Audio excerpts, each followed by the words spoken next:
PMC प्रशासनाच्या विरोधात विश्रांतवाडीतील श्रमिक वसाहतीतील महिलांचा संताप, रस्त्यावर उतरल्या महिला।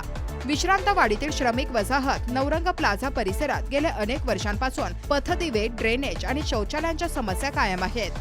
प्रशासनाकडे वारंवार तक्रारी करूनही काहीच उपाय न झाल्याने काँग्रेसचे वडगाव शेरी उपाध्यक्ष यांनी महिलांसह प्रशासनाला तीव्र आंदोलनाचा इशारा दिलाय। विषय झालेला तुम्ही सांगा। बाथरूमचा लई बेकार झालाय। बाथरूम मध्ये पाय ठेवायला जागा नाही। बाथरूम मध्ये एवढं तर तुंबून गेलेत बाथरूम। किती वर्ष झाले?